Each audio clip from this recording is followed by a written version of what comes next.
ప్రస్తుతం సీఎస్ గా ఉన్నటువంటి జవహర్ రెడ్డిని తప్పించాలని ప్రతిపక్షాలు పదే పదే ఫిర్యాదు చేసినప్పటికీ కూడా మరి కేంద్ర ఎన్నికల సంఘం ఎందుకు తప్పించలేదో మనకు తెలియదు. కానీ ఎన్నికలు అయిపోయాయి, ఇంకో వారం 10 రోజుల్లో ఫలితాలు కూడా రాబోతున్నాయి. అయినప్పటికీ కూడా జవహర్ రెడ్డి జగన్మోహన్ రెడ్డికి తొత్తులాగా వ్యవహరించడానికే ప్రాధాన్యం ఇస్తున్నాడని మరొకసారి అయితే నిరూపించబడింది.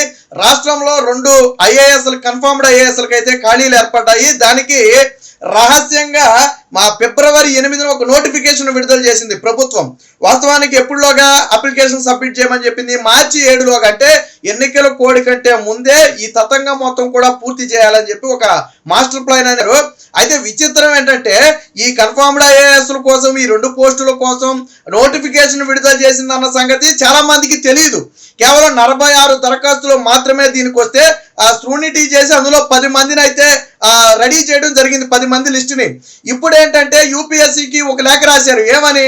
కన్ఫర్మ్డ్ ఐఏఎస్లకు అంతా సిద్ధమైపోయింది, మీరు అనుమతిస్తే ఈ 2 పోస్టులకు ఇంటర్వ్యూలు నిర్వహించి కంప్లీట్ చేసేస్తామని చెప్పి ఒక ఆగైతే రాయడం జరిగింది. కానీ దీని వెనక అతి భారీ కుట్ర ఉంది. వీళ్ళు సెలెక్ట్ చేసినటువంటి 10 మందిలో 5 మంది జగన్మోహన్ రెడ్డి సొంత జిల్లా కడపకు చెందినటువంటి రెడ్డి సామాజిక వర్గం వాళ్ళే ఉండటం అనేది ప్రధానంగా ఇక్కడ చర్చనీయాంశం. 2023 గత ఏడాది ఒక 2 పోస్టులు భర్తీ చేస్తే ఆ 2 పోస్టుల్లో కూడా ఎవరిని పెట్టుకున్నారంటే జగన్మోహన్ రెడ్డి సొంత జిల్లాకి చెందినటువంటి 2 రెడ్డిలను పెట్టుకున్నారు. ఎవరు 2 రెడ్లు అంటే నీలకంఠారెడ్డి, అనిల్ రెడ్డి అనే 2 వ్యక్తుల్ని గత సంవత్సరం కన్ఫర్మ్డ్ ఐఏఎస్ జాబితాలో చేర్చారు. అయితే ఈ నీలకంఠారెడ్డి ఎవరు? జగన్మోహన్ రెడ్డికి అత్యంత కీలకమైనటువంటి ధనుంజయ రెడ్డి శేషిలో ప్రస్తుతానికి కార్యదర్శిగా పనిచేస్తున్నటువంటి వ్యక్తి. సో అనిల్ రెడ్డిని స్వయంగా జగన్మోహన్ రెడ్డి సిఫారసు చేశాడని కూడా చెబుతారు. ఇప్పుడు తాజాగా 10 మంది పేర్లు అయితే వాళ్ళు ఇవ్వడం జరిగింది. ఎవరా 10 మంది అంటే Gadikota Madhuri, Bhumireddy Mallikarjun Reddy, MKV Srinivasulu, doctor M Varaprasad, D Devananda Reddy, PS Suryaprakash, G Rajaratnam, CB Harinath Reddy, CH Pullareddy, L Padmavathi. So ఇంతమంది లిస్టుని అయితే వీళ్ళు తయారు చేయడం జరిగింది. ఇందులో 5 మంది జగన్మోహన్ రెడ్డి జిల్లాకు చెందిన, జగన్మోహన్ రెడ్డి సామాజిక వర్గానికి చెందిన వాళ్ళు ఉన్నారు. ఇక ఇందులో మనం మాట్లాడుకోవాల్సింది ఏంటంటే మాధురి గురించి. గడికోట మాధురి అనే ఆ లేడీ ఎవరైతే ఉన్నారో 2007 గ్రూప్ 1 బ్యాచ్ కు చెందినటువంటి మహిళ 2023లోనే డిప్యూటీ డైరెక్టర్ హోదాలో అయితే చేరింది. వాస్తవానికి డిడి స్థాయిలో కనీసం 8 సంవత్సరాలు పనిచేసిన తరువాత వారు పదోన్నతికి అర్హత పొందుతారు. అప్పుడు కన్ఫర్మ్డ్ ఐఏఎస్ జాబితాలోకి చేర్చాల్సి ఉంటుంది. ఎవరు ఈవిడ ఏం చేసింది? ధనుంజయ రెడ్డికి ఓఎస్డీగా పనిచేయడంతో, అంటే ఈవిడ అర్హత ఏంటయ్యా అంటే ఇది కాదు, అంటే ఎక్స్పీరియన్స్ కానివ్వండి, లేకపోతే ఇంకోటి కానివ్వండి, డిడి స్థాయి అధికారులు పనిచేయడం కానివ్వండి, ఈవిడ అర్హత కాదు. ధనుంజయ రెడ్డికి ఓఎస్డీగా పనిచేయడమే ఈవిడ అర్హతగా భావించి ఇప్పుడు కనీస అర్హత లేకపోయినా ఈ కన్ఫర్మ్డ్ ఐఏఎస్ జాబితాలో చేర్చారు. ఇప్పుడు బలమైన వాదన ఏంటంటే ఈ 2 పోస్టుల్లో ఒక పోస్టు ఖచ్చితంగా గడికోట మాధురికి వచ్చే విధంగా 2 కీలక వ్యక్తులు, ధనుంజయ రెడ్డితో పాటు మరొక కీలక వ్యక్తి చక్రం తిప్పుతున్నారు. ఖచ్చితంగా ఒక పోస్ట్ ఆవిడకి వస్తుంది, ఇంకొక పోస్టు జగన్మోహన్ రెడ్డి సొంత సామాజిక వర్గానికి చెందిన, సొంత జిల్లాకు చెందిన మరొక వ్యక్తికి వస్తుందని చెప్పి బలమైన వాదన వినిపిస్తున్నారు. వాస్తవానికి ఇది రహస్యంగా చేపట్టాల్సిన ప్రక్రియ కాదు. మరి ఎందుకు రహస్యంగా చేపట్టారు అంటే ఈ జాబితాని బయటగా తెలియకుండా, అసలు నోటిఫికేషన్ ఇచ్చినట్టే బయటకు తెలియదు అంటే దీని పరిస్థితి ఎలా ఉందో చూడండి. దీంతో యూపీఎస్సీ ఏం చేసింది? ఇప్పుడు ఒక దిమ్మ తిరిగే షాక్ ఇచ్చింది.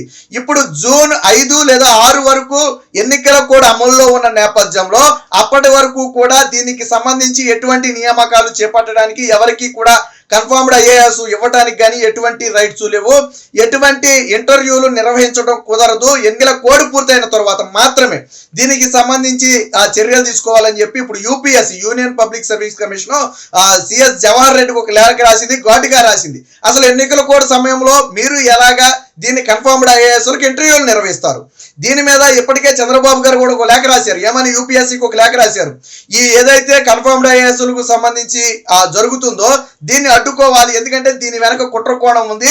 జగన్మోహన్ రెడ్డి తనకు అనునీయులకు దీన్ని కట్టబెట్టే ప్రయత్నం జరుగుతుంది, నిజమైన అర్హులకు అన్యాయం జరుగుతుంది. కాబట్టి దీన్ని నూతన ప్రభుత్వం ఏర్పడే వరకు, ఎందుకంటే దీని వెనక చాలా కుట్ర కోణం ఉంది కాబట్టి దీని వెనక విచారణ చేయాలి, అసలు నిజమైన అర్హులు ఎవరనేది తేల్చాలి. అంటే దీన్ని అప్పటి వరకు కూడా ఎన్నికల కోడ్ పూర్తయి నూతన ప్రభుత్వం ఏర్పడే వరకు కూడా దీన్ని హోల్డ్ చేయాలని చెప్పి ప్రతిపక్ష హోదాలో ఉన్నటువంటి చంద్రబాబు గారు అయితే ఇప్పుడు యూపీఎస్సీకి లేఖ రాయడం జరిగింది. యూపీఎస్సీ దాన్ని కూడా కన్సిడర్ చేసి ఇప్పుడు సిఎస్ జవహర్ రెడ్డికి ఒక ఘాటు లేఖ అయితే రాసింది.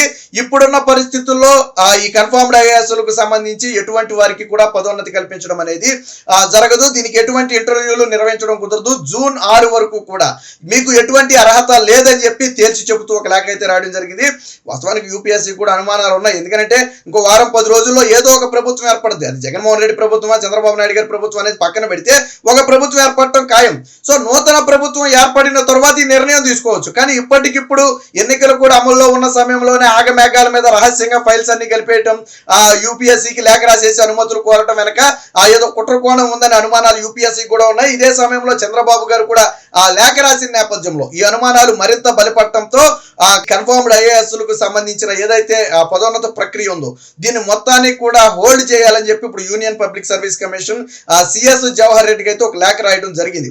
అందుకనే సిఎస్ జవహర్ రెడ్డిని ఎందుకు తొలగించాలి అని పదే అన్నారు అంటే కేవలం ఒకటే రీజను. ఎన్నికలు అయిపోయిన తర్వాత కూడా, ఎన్నికలకు ముందు సరే జగన్మోహన్ రెడ్డికి తొత్తుగా ప్రవర్తించాడు, అది వేరే విషయం. ఎన్నికలు అయిపోయిన తర్వాత కూడా చివరి సెకండ్లో కూడా ఏదో ఒకటి మేలు చేయాలి, ఈ 5 ఏళ్ల పాటు వాళ్ళ అడుగులకు మడుగులొత్తిన వాడికి పదోన్నత కల్పించి వెళ్ళాలనే ఒక ఉద్దేశం. ముఖ్యంగా ధనుంజయ రెడ్డికి ఓఎస్డీగా పనిచేసినటువంటి గడికోట మాధురికి ఈ పదోన్నత కల్పించాలనేది ప్రధాన ఉద్దేశంగా ఉన్నట్టుగా కనపడుతుంది. రేపుగానే నూతన ప్రభుత్వం వస్తే ఖచ్చితంగా సీనియారిటీని ఆర్డర్లో తీసుకుంటే వీళ్ళెవరూ కూడా ఇందులో ఉండరు. ఇప్పుడు ఉన్నటువంటి 10 మంది కూడా లాస్ట్ టైం 10 మందిలో ఇందులో 7 ఉన్నారు. అందులో 2 ఇవ్వడం జరిగింది. సో అంటే ఇదంతా కూడా ఒక కుట్ర కోణం లాగా సాగింది. కాబట్టి యూపీఎస్సీ కూడా దీన్ని తీవ్రంగా ఖండిస్తూ ఘాటుగానే ఒక లేఖ అయితే జవహర్ రెడ్డికి రాయడం జరిగింది. దీని మీద ఎటువంటి చర్యలు తీసుకోవద్దు, ఎటువంటి ఇంటర్వ్యూలు చేయడం కుదరదు. ఇప్పుడు కన్ఫర్మ్డ్ ఐఏఎస్ ఆంధ్రప్రదేశ్ లో ఇవ్వటం అనేది సాధ్యపడదు. ఇదేమీ అత్యవసర విషయం కాదు. నూతన ప్రభుత్వం ఏర్పడే వరకు లేదా ఎన్నికల కోడ్ 6వ తారీఖుతో జూన్ 6 వరకు ఎన్నికల కోడ్ ఉన్న నేపథ్యంలో ఎన్నికల కోడ్ సమయంలో ఎటువంటి నియామకాలు చేపట్టకూడదు. ఎన్నికల నిబంధనలకు విరుద్ధం. ఈ విషయం కూడా మరి జవహర్ రెడ్డికి తెలియదా? ఒక సీఎస్ స్థాయిలో ఉన్నటువంటి వ్యక్తికి ఇలాంటి ఎన్నికలు కూడా అమల్లో ఉన్న సమయంలో ఇలాంటివి తీసుకురాకూడదు, చేయకూడదు అని తెలియదా అని చెప్పి ఐఎస్సీ కూడా కొద్ది ఘాటుగానే జవహర్ రెడ్డికి అయితే లేఖ రాసినట్టుగా తెలుస్తుంది. మొత్తంగా తన అనునీయులకు కట్టబెట్టడం కోసం ఎవరైతే జగన్మోహన్ రెడ్డి అడుగులకు మడుగులొత్తారో, ఎవరైతే ధనుంజయ రెడ్డి లాంటి వాళ్లకు అడుగులకు మడుగులొత్తారో వారికి వెళుతూ మేలు చేయాలనే ఒక ఉద్దేశంతో నిజమైన అర్హులకు వెన్నుపోటు పొడుస్తూ రహస్యంగా, అసలు నోటిఫికేషనే ఒక రహస్యం. ఫిబ్రవరి 8 ఇచ్చారు, మార్చి 7 లాస్ట్ డేట్ అన్నారు. అంటే దాదాపు 4 రోజులు ఇచ్చారు. బట్ ఈ నోటిఫికేషన్ ఇచ్చారన్న సంగతి చాలా మందికి తెలియదు. కన్ఫర్మ్డ్ ఐఏఎస్ కు అర్హత ఉంది అని భావించే వాళ్ళు అప్లై చేసుకోవడానికి కూడా చాలా మందికి తెలియదు.